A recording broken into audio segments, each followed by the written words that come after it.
नमस्कार, स्वागत है साहित्यिक झरोका चैनल पर। आज हम करेंगे प्रेमचंद की भाषा शैली। ये नई शिक्षा नीति के अनुसार बीए प्रथम वर्ष के अंतर्गत प्रश्न है, तो आइए देखते हैं। देखिए, यहाँ पर अगर हम बात करें तो प्रेमचंद अपने समय के एक महान साहित्यकार थे। उन्हें युग निर्माता साहित्यकार भी कहा जाता है। प्रेमचंद ने अपने उपन्यासों, कहानियों और निबंधों में अपने युग की समस्याओं और मानव जीवन की व्यथा कथा का वर्णन किया है। इसके लिए उन्होंने सजीव, सार्थक तथा प्रभावशाली भाषा शैली को अपनाया है। प्रेमचंद पहले उर्दू में लिखते थे, लेकिन बाद में वे खड़ी बोली हिंदी में लिखने लगे। दूसरा अगर देखें तो उनका पूरा जो साहित्य है ये समाज के उपेक्षितों, अभावग्रस्तों तथा समाज के हाशिए पर खड़े हुए लोगों से जुड़ा हुआ है। इसीलिए क्योंकि ये जो सारी बातें हैं ये किससे जुड़ी हुई है, जनसाधारण से जुड़ी हुई है। इसीलिए उन्होंने अपने जो साहित्य की भाषा रखी वो आम बोलचाल की भाषा थी। किसकी? जनसाधारण की। भाषा प्रयोग के बारे में उनका हृदय बड़ा ही उदार है। यही कारण है कि प्रेमचंद की भाषा में हिंदी के तद्भव तत्सम शब्दों के साथ साथ उर्दू तथा अंग्रेजी के शब्दों का भी खुलकर प्रयोग किया गया है। किसी भी साहित्यकार की भाषा शैली तभी सफल कही जाएगी जब उसमें सहज, सरल तथा साहित्यिक शब्दों का प्रयोग किया जाएगा। साथ ही उसमें मुहावरों, लोकोक्तियों तथा लक्षणा, व्यंजना आदि का भी प्रयोग होगा। पुनः अगर हम देखें तो भाषा हमेशा कैसी होनी चाहिए? पात्रों के अनुकूल, प्रसंगों के अनुकूल होनी चाहिए। और प्रेमचंद के कथा साहित्य में ये खासियत है कि उनकी जो भाषा है वो पात्र और प्रसंगों के अनुकूल है। निबंध साहित्य में विशेषता देखी जा सकती है। इन्हीं तथ्यों के आधार पर हम उनकी भाषा का मूल्यांकन भी कर सकते हैं। तो यहाँ पर पहला जो हम पॉइंट बनाते हैं वो क्या है? सहज, सरल तथा स्पष्ट भाषा का प्रयोग। देखिए, प्रेमचंद का कथन था कि साहित्य की भाषा ऐसी होनी चाहिए जो सर्वगम्य हो, सबकी समझ में आने वाली, सब तक पहुंच करने वाली। जो भाषा कुछ व्यक्तियों तक ही सीमित रहती है वह कभी भी सफल भाषा नहीं कही जा सकती। भाषा को सर्वसुलभ बनाने के लिए व्यापकता और उदारता की आवश्यकता पड़ती है। वह किसी वर्ग या स्थान की भाषा नहीं होनी चाहिए। इसीलिए प्रेमचंद ने समन्वयात्मक भाषा, समन्वय क्या होता है? सबको मिलाने का कार्य जो करे, एक रूपता लाने का काम जो करे, ऐसी भाषा का प्रयोग किया। उनकी भाषा में अलग अलग बोलियों के देशज तथा विदेशी शब्दों का सुंदर मिश्रण देखा जा सकता है। तो उनकी भाषा कैसी है? पात्रों के अनुकूल है, प्रसंगों के अनुकूल है और भावों के अनुकूल भाषा का उन्होंने प्रयोग किया है। प्रेमचंद ने जिस भी साहित्य की रचना की, चाहे वो उपन्यास है, चाहे वो कहानी है, निबंध है, वो सर्वसाधारण की भाषा में की है। तो उन्होंने सहज, सरल तथा स्पष्ट शब्दों का प्रयोग अपने लेखन में किया है। इसके बाद हम दूसरा यहाँ पॉइंट बना सकते हैं, पात्रों के अनुकूल भाषा या पात्रानुकूल भाषा। देखिए, प्रेमचंद ने अपने उपन्यासों और कहानियों में पात्रानुकूल भाषा का प्रयोग किया है। पात्रों के अनुकूल भाषा का देखिए सबसे अच्छा उदाहरण आप यहाँ ईदगाह कहानी का दे सकते हो। ईदगाह में छोटे छोटे बच्चे हैं और कैसे बचपन में बच्चे आपस में खेलते हैं, बातें करते हैं, एक दूसरे से रूठ जाते हैं। ये इससे अच्छा उदाहरण आप कहीं और से दे ही नहीं सकते। तो इसका प्रयोग प्रत्येक पात्र अपनी योग्यता, मनोदशा तथा वातावरण के अनुकूल ही वो भाषा का प्रयोग करता है। यदि कोई मुसलमान पात्र है तो हमेशा उर्दू भाषा ही बोलता है। यदि कोई शुद्ध शिक्षित हिंदू पात्र है तो वह साहित्यिक हिंदी भाषा बोलता है। पुनः उनकी भाषा में सहजता, स्वाभाविकता की विशेषता भी देखी जा सकती है। यहाँ पर आप और भी डाल सकते हो, जो लोग ग्रामीण जीवन से जुड़ा हुआ व्यक्ति है, किसान है, वो उसी तरह की अपने परिवेश के अनुकूल भाषा का प्रयोग करता है। तो जिस भी उन्होंने पात्र को लिया है उस पात्र के अनुसार ही उन्होंने उसकी भाषा का चयन भी किया है। आप चाहें तो यहाँ पर किसी भी कहानी का उदाहरण यहाँ दे सकते हैं, चाहे शतरंज की खिलाड़ी कहानी है, बड़े भाई साहब कहानी है या फिर ईदगाह कहानी है, किसी का भी उदाहरण आप यहाँ पर दे सकते हैं। संवाद डाल सकते हैं, जो भी आपको आसानी से याद हो। अगला आप यहाँ पर पॉइंट बना सकते हो, व्यवहारिक भाषा का प्रयोग। प्रेमचंद के उपन्यास और कहानियां मानव जीवन से जुड़ी हुई रचनाएं हैं। यही कारण है कि लेखक ने अपने साहित्य में मानवीय जीवन का ही वर्णन किया और अपनी अभिव्यक्तियों को अपनी रचनाओं में महत्वपूर्ण स्थान दिया।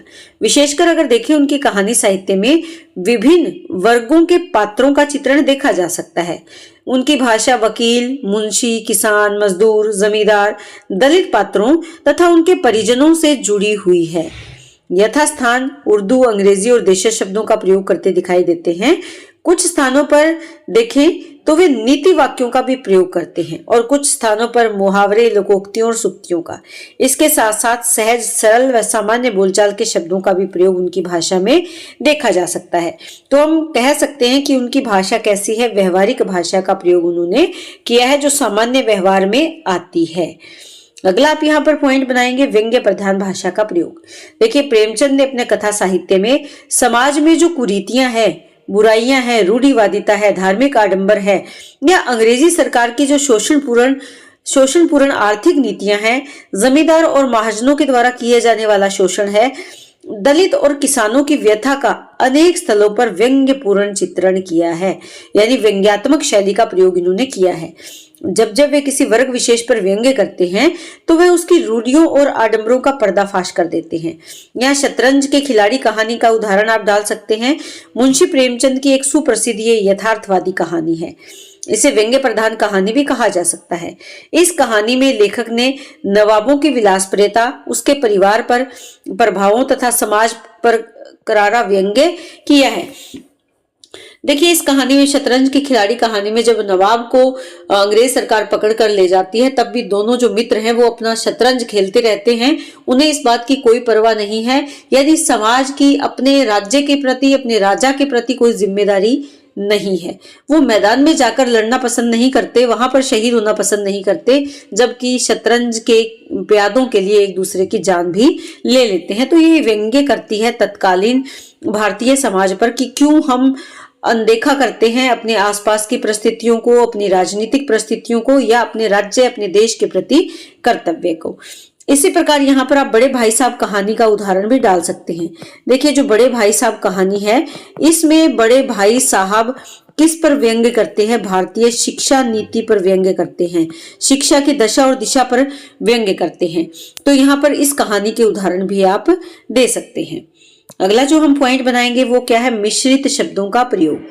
प्रेमचंद ने अपनी भाषा में संस्कृत के तत्सम, तद्भव, देशज शब्दों के साथ साथ अरबी, फारसी तथा अंग्रेजी शब्दों का भी खुलकर प्रयोग किया है। इसका कारण है कि भाषा के बारे में प्रेमचंद का दृष्टिकोण बहुत व्यापक था, उदार था।